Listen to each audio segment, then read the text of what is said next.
প্রাণীবিজ্ঞান নিয়ে যারা পড়াশোনা করেছেন এবং সামনে যাদের প্রাইমারি ভাইবা পরীক্ষা রয়েছে, এই ভিডিওটি আপনাদের জন্য অত্যন্ত উপকারী।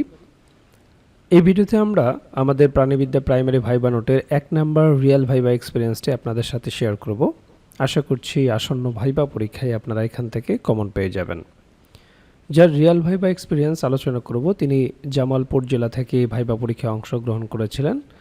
কাজেই বুঝতেই পারছেন, জামালপুর জেলা থেকে যারা ভাইবা পরীক্ষায় অংশগ্রহণ করবেন তাদের জন্য খুবই গুরুত্বপূর্ণ। সেই সাথে বাংলাদেশের অন্যান্য জেলা থেকে যারা প্রাণীবিজ্ঞান বিষয়ে পড়াশোনা করেছেন এবং ভাইবা পরীক্ষায় অংশগ্রহণ করবেন আপনাদের জন্য সমান গুরুত্বপূর্ণ। তো যেমন ছিল তার ভাইবা এক্সপিরিয়েন্স, অনুমতি নিয়ে ভিতরে প্রবেশ করলাম, বসতে বললে বসলাম। অবশ্যই ধন্যবাদ দিয়ে বসবেন। এরপর পিটিআই স্যার কাগজপত্র নিলেন, এডিসি স্যার প্রশ্ন করা শুরু করলেন। এডিসি স্যার জিজ্ঞেস করলেন, সর্বশেষ কোথায় পড়াশোনা করেছেন? তো আমি বললাম সরকারি আজিজুল হক কলেজ থেকে। এরপর স্যার জিজ্ঞেস করলেন, আপনার বাসা জামালপুর, পড়াশোনা আজিজুলে কেন? তো আমি বললাম, স্যার আমার বাবার বাসা বগুড়া। এরপর স্যার জিজ্ঞেস করলেন, আজিজুল হকের দুজন বিখ্যাত শিক্ষকের নাম বলেন। অর্থাৎ আমি যেখানে পড়াশোনা করেছি সরকারি আজিজুল হক কলেজ বগুড়া, সেই প্রতিষ্ঠানে দুজন বিখ্যাত শিক্ষকের নাম আমি বললাম। এরপর স্যার জিজ্ঞেস করলেন, কোন সাবজেক্ট নিয়ে পড়াশোনা করেছেন? বললাম প্রাণীবিজ্ঞান। এরপর এডিসি স্যার জিজ্ঞেস করলেন, মানব হৃৎপিণ্ডে কয়টি প্রকোষ্ঠ থাকে? তা আমি বললাম 4টি। এরপর স্যার জিজ্ঞেস করলেন কি কি? তো আমি বললাম ডান অলিন্দ, বাম অলিন্দ, ডান নিলয় এবং বাম নিলয়। এরপর স্যার জিজ্ঞেস করলেন, ধমনী ও শিরার মধ্যে পার্থক্য বলেন। তো আমি বললাম, যে সমস্ত রক্তবাহ কার্বন ডাই অক্সাইডযুক্ত রক্ত বহন করে তাদের শিরা বলে, এবং যে সমস্ত রক্তবাহ অক্সিজেনযুক্ত রক্ত বহন করে তাদের ধমনী বলে। 2 নম্বর পার্থক্যটি বললাম, শিরার প্রাচীর পাতলা, ধমনীর প্রাচীর পুরু। 3 নম্বর পার্থক্যটি বললাম, শিরা রক্তজালক থেকে উৎপত্তি লাভ করে, ধমনী হৃৎপিণ্ড থেকে উৎপত্তি লাভ করে।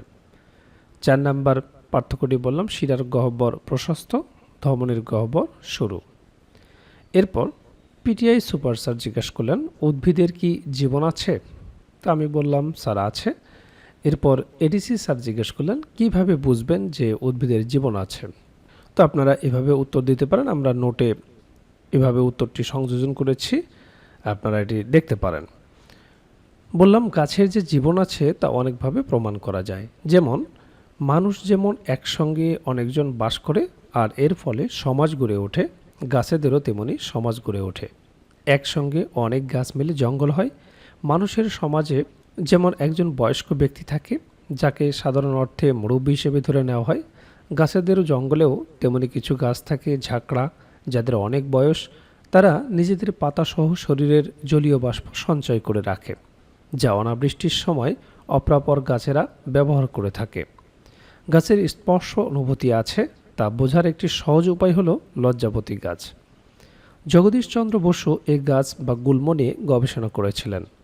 ছুঁয়ে দিলেই নুয়ে পড়ার যে ঘটনাটি লজ্জাবতী গাছে দেখা যায় তা বৃক্ষের স্পর্শ অনুভূতির প্রমাণকে সামনে নিয়ে আসে। গাছ নিজের নিরাপত্তার জন্যই এমন আত্মরক্ষার পদ্ধতি অবলম্বন করে। মানুষের ইন্দ্রিয় শক্তির অন্যতম হলো দৃষ্টিশক্তি, তবে গাছের এই দৃষ্টিশক্তি কাজ করে ভিন্নভাবে। তারা মানুষের মতো দেখতে পায় না, তবে তারা আলোর বিভিন্ন রূপ শনাক্ত করতে পারে।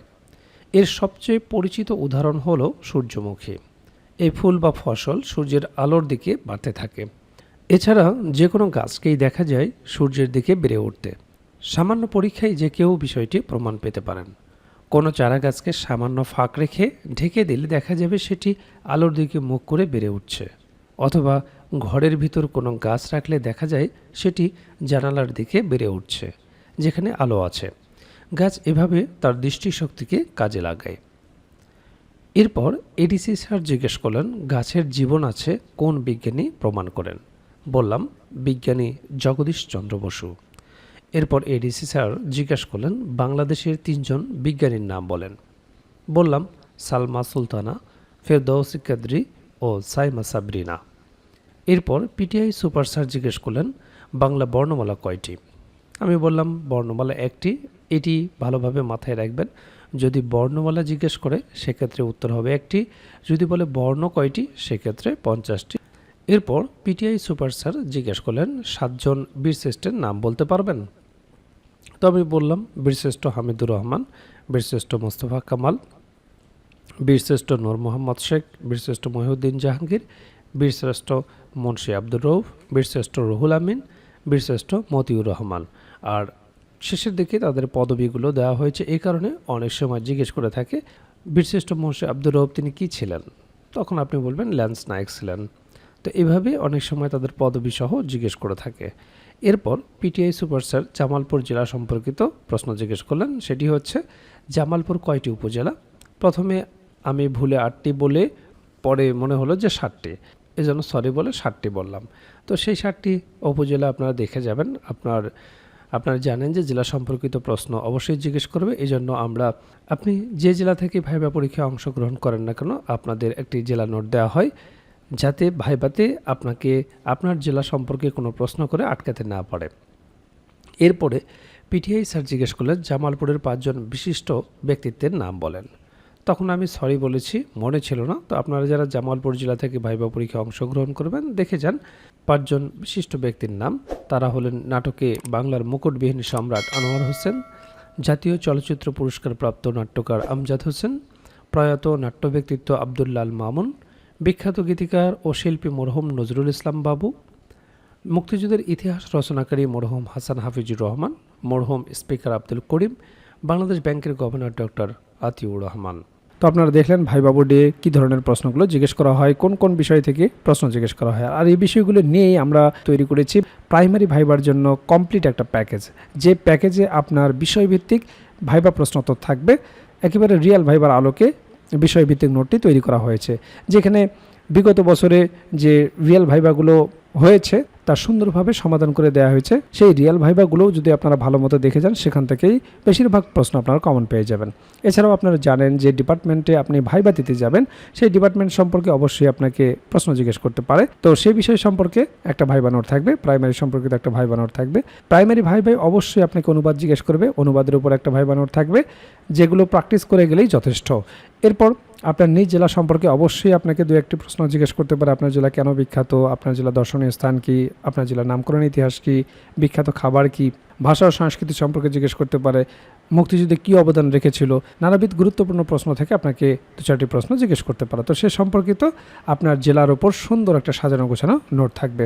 এছাড়াও 1947 থেকে শুরু করে বর্তমান সমসাময়িক পর্যন্ত গুরুত্বপূর্ণ বিষয়ের উপর যে সমস্ত প্রশ্নগুলো আপনাকে জিজ্ঞেস করতে পারে সেই বিষয়গুলো নিয়ে সুন্দরভাবে সাজানো গোছানো একটা সাধারণ জ্ঞান ভাইবা নোট থাকবে।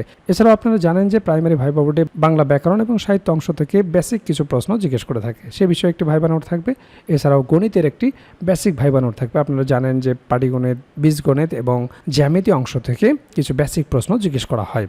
যেহেতু আপনি প্রাইমারির শিক্ষকতা করবেন, একেবারে বেসিক জিনিসগুলো যদি আপনি না বলতে পারেন তাহলে চাকরি পাওয়াটা আপনার জন্য দুষ্কর হয়ে যাবে। কাজেই ভাইবা পরীক্ষায় আপনি যত ভালো করবেন আপনার চাকরি পাওয়ার সম্ভাবনা তত বেড়ে যাবে। কাজেই যারা প্রাইমারি ভাইবার জন্য গুছিয়ে কার্যকর একটা প্রস্তুতি নিতে চান, আমাদের ভাইবা প্যাকেজটি দ্রুত সংগ্রহ করুন। ইতিমধ্যে অনেক প্রার্থী আমাদের কাছ থেকে ভাইবা প্রার্থী সংগ্রহ করেছেন, তারা প্রস্তুতি শুরু করে দিয়েছেন। এখনও যারা প্রস্তুতি গুছিয়ে নিতে পারেন না, স্ক্রিনে দেওয়া হোয়াটসঅ্যাপ নাম্বারে যোগাযোগ করে আমাদের কাছ থেকে প্রাইমারির এই ভাইবা প্যাকেজটি সংগ্রহ করতে পারেন। প্যাকেজটি আপনারা 2 ভাবে নিতে পারবেন, আপনারা হার্ড কপি নিতে পারবেন কুরিয়ারের মাধ্যমে, এছাড়াও পিডিএফ প্যাকেজ আপনারা নিতে পারবেন। কাজেই দেরি না করে দ্রুত স্ক্রিনে দেওয়া হোয়াটসঅ্যাপ নাম্বারে যোগাযোগ করে প্যাকেজটি সংগ্রহ করুন।